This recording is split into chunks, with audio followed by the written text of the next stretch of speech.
suddenly start exercising weeks before class reunions.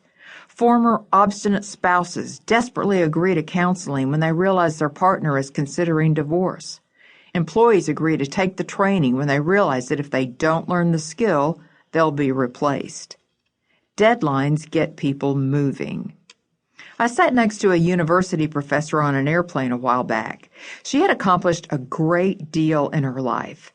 She told me she did it by creating kill dates. I asked her what she meant by that. She explained that her father had been a butcher. A kill date is the day that an animal is slaughtered.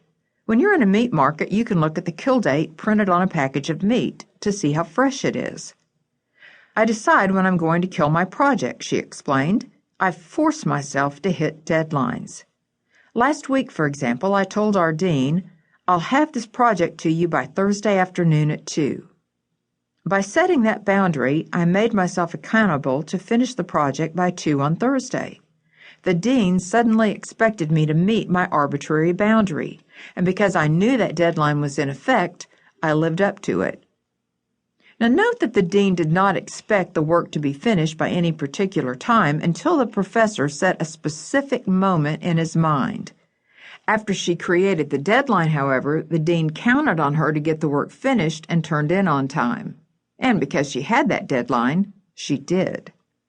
Speakers who teach goal setting will tell you how important it is to put a time frame on goals. It's not enough to write, I'm going to accomplish this specific action. It's also important to write, I'm going to accomplish this specific action by this specific time. Some of the most famous people of all time succeeded because they did whatever it took to hit their goals on time, and I do mean whatever it took. For example, when the Greek orator Demosthenes composed his orations, he used to shave half his head in order to look so ridiculous he wouldn't be tempted to leave his house. Without television and radio to distract him and no one he wanted to see, or have see him, he set himself free to work. And he did. He's still quoted today. Demosthenes was the man who said, to remind a man of the good turns you have done him is very much like a reproach. Sitting there isolated, writing with his head half shaved, he wasn't distracted by the desire to socialize.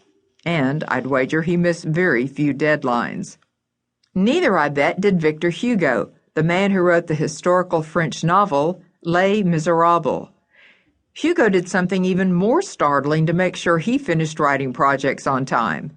He ordered his valet to hide his clothes. He figured if he were naked, he'd have no choice but to work, because he certainly couldn't leave home. Obviously, these are extreme examples, but the people involved thought being half bald and totally naked would force them to produce, and it did. By the way, I'm not recommending that you try either of these methods, but if you do, let me know if it helps you hit your deadlines. If you get hauled off to the loony bin or spend time in a room with a cot with a metal toilet, remember when you get there, I did not advocate these tactics. Professional writer Michael Geffner wholeheartedly agrees with the importance of setting and hitting kill dates. As he advises aspiring writers in his blog, force yourself to work under deadline pressure. Deadlines are what separate the professional from the hobbyist.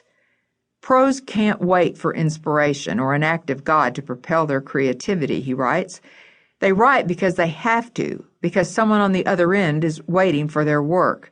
They write whether rain, sleet, or snow in all hours of the day and night. I've tortured myself to hit deadlines over the years, from 5-minute ones to monthlies. That's the nature of the beast. It's where the tough get tougher.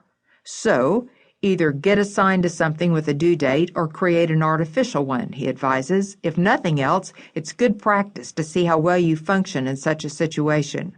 You may actually find out that you're not cut out to write professionally, that in reality you're merely a dabbler. Not that there's anything wrong with that, he concludes. It's just good to know where you stand. Work gets more urgent when others depend on you to finish. Get or set a deadline. Don't wait for inspiration to strike. Set a kill date and hit it. Half bald or naked, no matter what.